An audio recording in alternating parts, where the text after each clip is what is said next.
Hey guys, it's the projectile hobbyist here. In today's video, I'm going to cover what I call my intentional budget build pistol.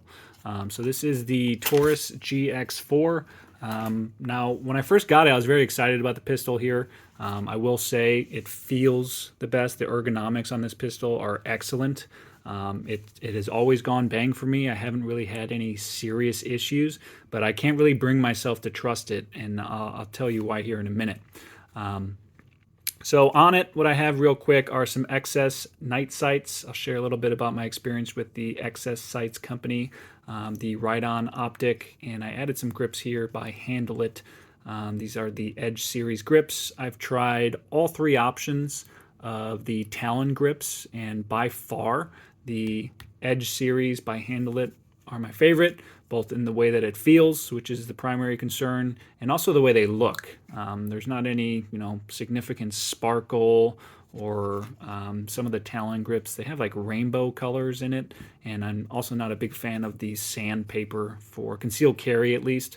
So I will say HandleIt Edge series grips are my favorite. And just a quick note on how to apply those, because I have heard some people not have much success with these.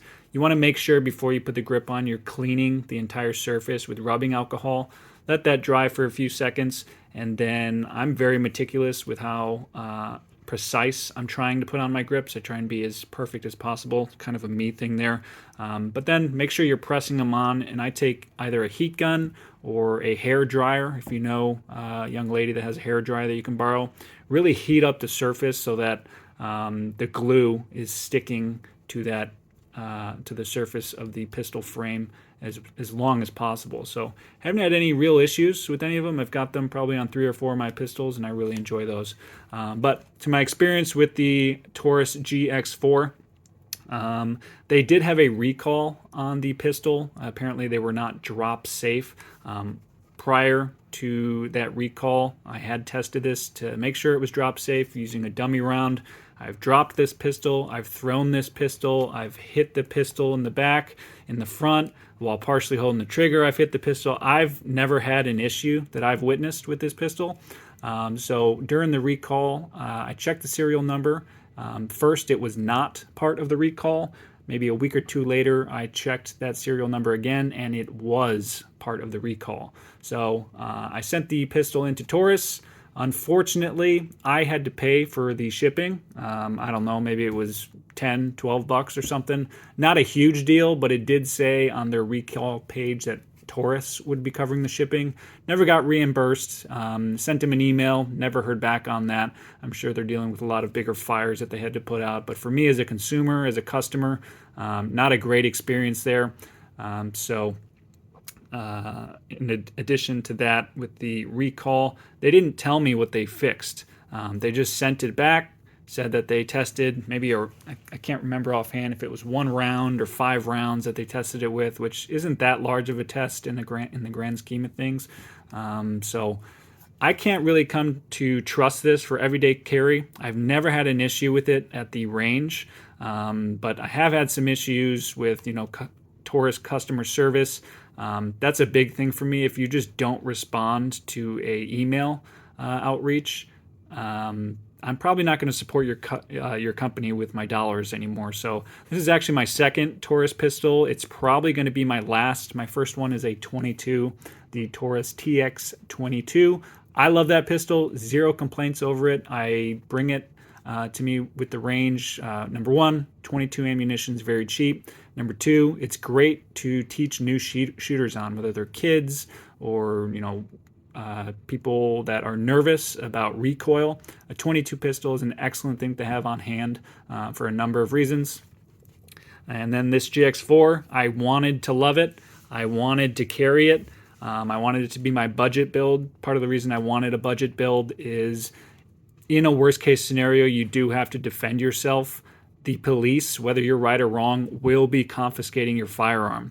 It'd be much easier for me to, emotionally, to handle police taking my firearm. That is, I think I paid $308 So I'd much rather get rid of that than my Hellcat that I spent, I think, close to $600 on, or some of my other carry pistols that mean a little bit more to me.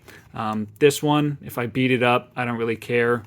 In that worst case scenario, which I really hope I never face, if I have to give this to the police, that's completely fine. It'll hurt a little bit less knowing that years ago I got a great deal on it for $308. Moving on to some other parts, I do have the Lakeline ported barrel on here. No complaints at all. I really like the barrel. It's functioned well. It adds a little bit of, I guess I'll call it, flair to the pistol. My first time shooting it, and I will say it's only been the first time I shot it, which is a little bit odd.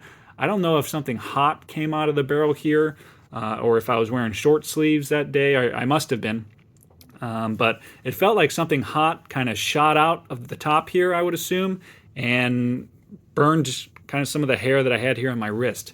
It doesn't happen often, and it's not a big deal. It hasn't occurred since. Maybe I've worn long sleeves or hoodies to the range since then, so maybe it has happened and I just didn't feel it. But that was one thing I noticed.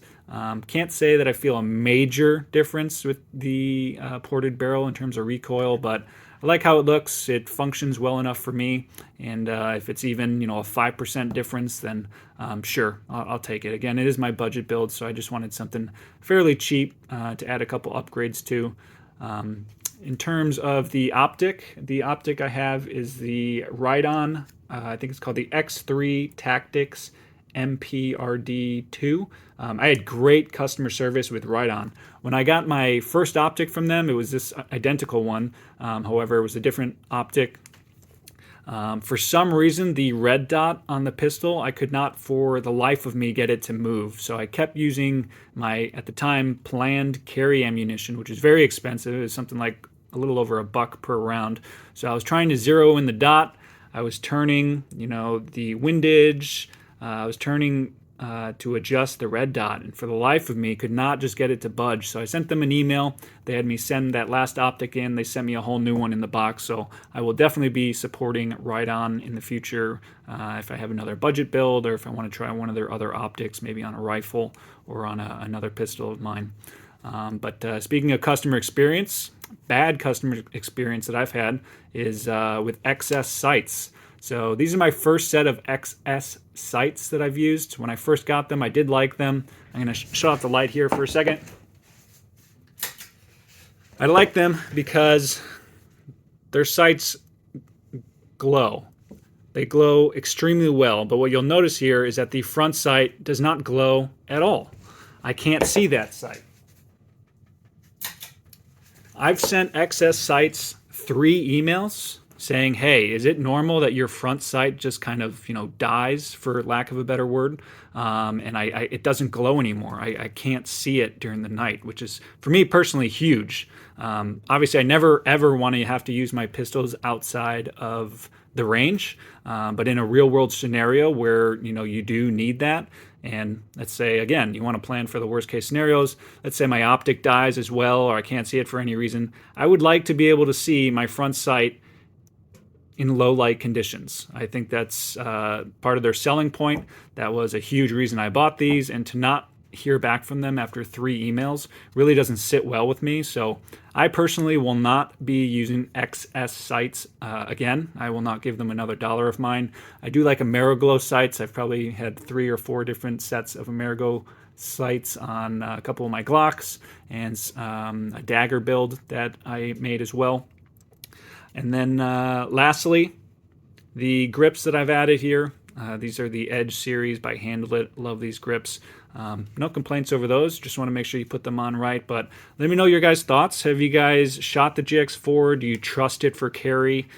With that drop recall and Taurus not refunding me my shipping and not getting back to me despite me emailing them, I can't quite get myself to trust this pistol and carry it and have it, carried appendix pointed at some important parts there. I will say, pistol feels excellent. This is, I'd say, it might be my favorite feeling carry pistol in terms of the ergonomics. And hands down, by far, the trigger is the best stock trigger that I've had on any of my pistols. So I'll show you this here real quick. So it's a very defined wall. There's not any squish, we'll call it, in the trigger, and then it just clicks. So I love the trigger. So I really want to love this pistol. I want to be able to trust it. I want to carry it. But because of that recall, not knowing what they did to the pistol for me, and then not getting back to me about, you know, reimbursing that shipping. They could have sent me stickers. That'd be fine. If you sent me some stickers and said, hey, sorry, we didn't, you know, refund you for your shipping when we had to recall your pistol. Here's 3-5 stickers. That would have been fine enough for me, but didn't sit well with me. Probably won't buy any more Taurus pistols, but for now, this is just a fun range toy. Maybe a little bit of dry fire practice, which isn't the best to use since I don't plan to carry it. But let me know all your thoughts. If you've shot one of these, if you have one of these, if you trust a Taurus GX4, and if you feel like I've earned it, leave a like on the video. Leave a comment as well. Let me know what type of footage you guys want to see around everyday carry, going to the range, targets, holsters, belts, things like that. Appreciate you guys.